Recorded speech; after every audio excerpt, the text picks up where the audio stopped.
Merry Christmas for 2023, and I hope 2024 is a fantastic year. So I'm just going to run through a few things that I think are important.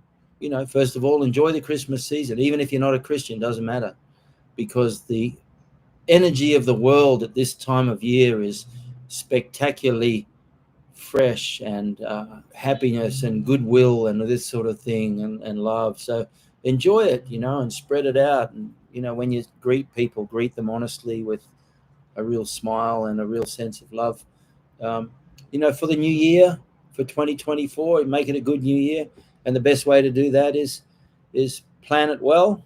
You can't really ignore all the different areas of life, and there are the areas of life that I think are important are yourself and everything outside of yourself. And yourself, you can divide that down into your physical, mental, and spiritual well-being.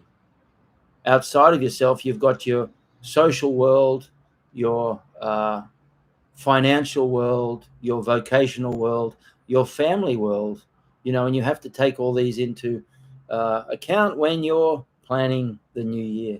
So, physical health, don't kill yourself, but don't sell yourself short. Just a little bit every day is enough. And if you're trying to reboot your physical activity training, well, then just start with a single breath, one stretch, one little exercise, and build up from there. Don't come roaring out saying I'm going to be doing 500 push-ups, sit-ups, and squats every day and run a 10K. Yeah, it's silly, because it's just the body isn't designed to do that. Start off easy and build up gently on the body. Your mental health, educate yourself, learn something new, read some good books. The Autobiography of a Yogi by Yogananda. I've read it as the last book and the first book every year for probably close to 40 years now, and I still get something new from it. Find a book that really matters to you, that helps develop your spiritual and mental well-being. Spiritually, I mean, the true nature of man is balanced, equilibrated love and peace. Okay, Autobiography of a Yogi. I've mentioned it before. That's the Autobiography of a Yogi, written by Yogananda. Everyone who went to Steve Jobs' funeral received a little package, and in that package was a copy of the Autobiography of a Yogi. It's a valuable book, and it doesn't matter what your religious perspective is, even if you're not religious. It's full of incredible life lessons. For me, it's the most important book that I ever read. So I read that every year. Financially, you don't have to become a millionaire if you don't want, but as long as you're spending less than you're making, well, then you're a millionaire. I think Charles Dickens said, annual income 2 shillings, annual expenditure 2 shillings and a penny, result misery. Annual income 2 shillings, annual expenditure 1 shilling and 11 pence, result joy. So always, live within your means. That's the easiest way. And plan ahead. Just save a little, plan ahead, plan ahead, plan ahead, plan ahead. I wish I understood that 50 years ago. Vocational. Okay, find something that you love doing and be steady with it, because you'll be working until you're old and gray and your eyes are dim. So you want to make sure you're doing something you really love and that it supplies you with the steady cash flow that you need so that your financial stability will be solid. Family, family first. Make sure you harmonize and mend any family rifts that you had. Do your best. Look, I know it's easy said, and if you have problems with your family, but at the end of the day, you don't want to leave that sort of thing out. Family is very important. You were born into that family because that's the family you as a soul chose. So you need to sort anything out that you can. Social, your social world. Be kind to others. Be a good person. Put relationships and service to others ahead of other things. Don't look at people as a target for your money. I had an experience recently where somebody clearly valued money more than people and more than relationships.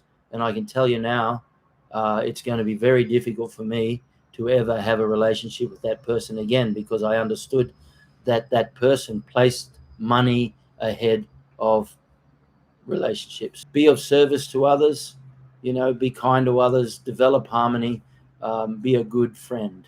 That's really important. Training, we're all here because we train, and I think training, I tend to feel lately, training is life. Life is training. First message from Sean O'Connell. Sean O'Connell will tell you the word shugyo. There's Japanese got a word called shugyo, and often if you translate it, it's just training. But there's so much more to it than just training, because shugyo really, another hidden meaning I think of shugyo is staying the course. It means not just to practice karate, but to live karate. It means that you understand that karate is a lifelong thing, because you can never ever get to the end of it, but it brings inner peace, tremendous physical health and well-being. Last night we had our last session for the year, and Pete Smith and Rob Wall were there. Rob Wall's 82 years old. He's still training.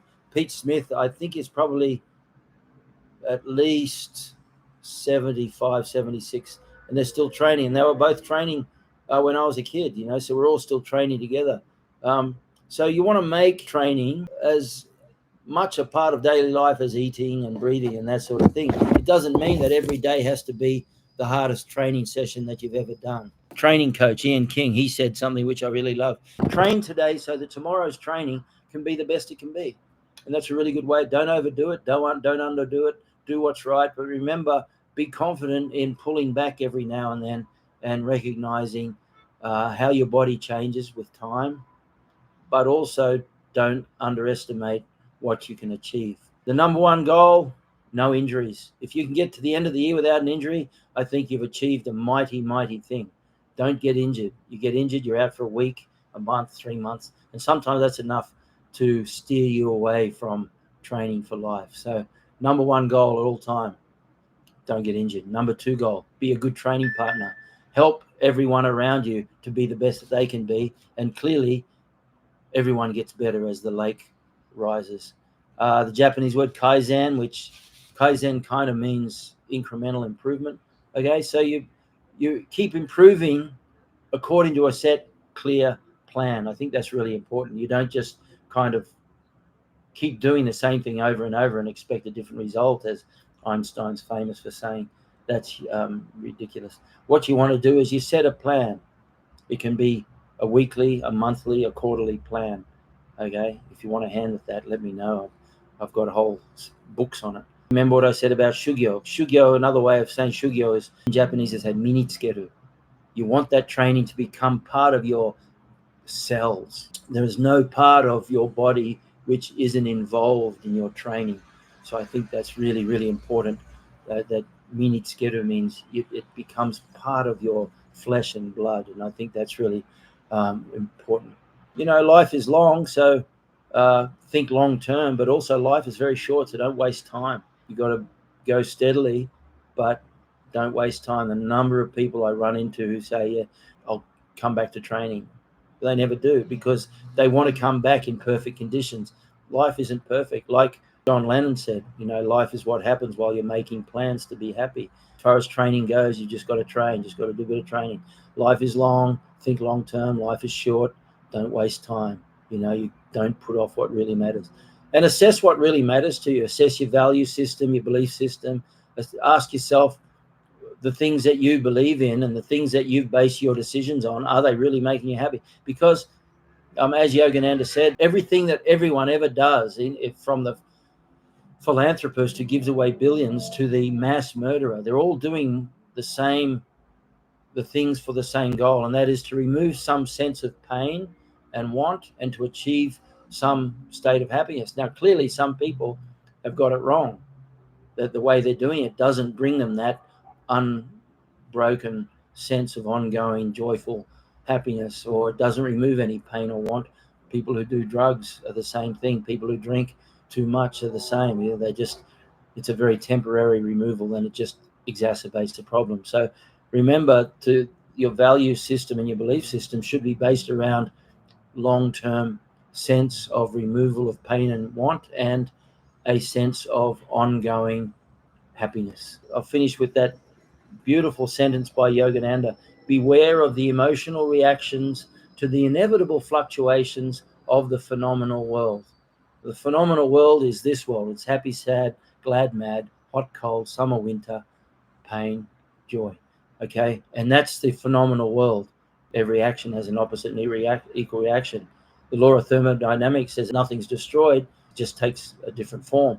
Okay, well, that's the same with your actions and your thoughts and what you do to other people.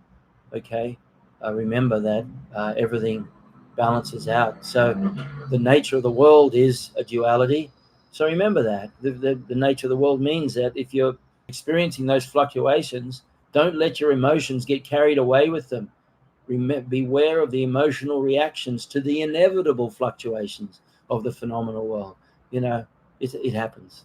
But the key is don't let your emotions get too involved. I know it's hard, all that stuff. I'm there as well, and I'm doing that. But anyway, just keep that in mind. There's just a few ideas for the new year. Remember, you got to address all those areas of life. You can't just think that some areas of life will sort themselves out. You got to look after your health, look after your mind, look after your spirit, your soul, look after your family, look after your social responsibilities, look after your vocational responsibilities, your work.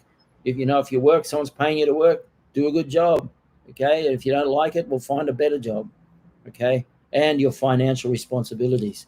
And even in martial arts, if you want to enjoy your martial arts to the max, you need money. There's no way around it. If you want to go and train with someone, it's going to cost money. Okay, so plan ahead, make sure you've got financial stability in your life, and it helps the other stuff. Shugyo, yep, all about the self-discipline we put into what we do. It's a journey of learning for sure. There you go. The Shugyo is not just, training is not just how many push-ups, sit-ups, and squats you do. That's really just part of it. Shugyo addresses every area of life: mental, physical, spiritual, and it's that discipline. Character is the ability to keep a promise that you made to yourself or someone else. When the excitement of making that promise is past, everyone else has gone home, and you're standing there naked in front of the mirror. Can you keep that promise that you made? That's character, and that's discipline. I think it's really, really important. Marco, quick question on your thoughts of the mentality of certain MMA fighters and how far they distance themselves from a genuine.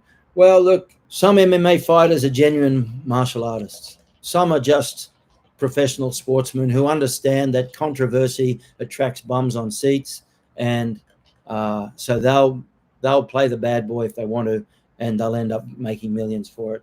But who knows what they do in the background of their world? So what the persona they present to the public as a public figure and fighter may very well be different to their very deeply personal life. So it's hard to say by what you see in the media if they are real martial artists or not.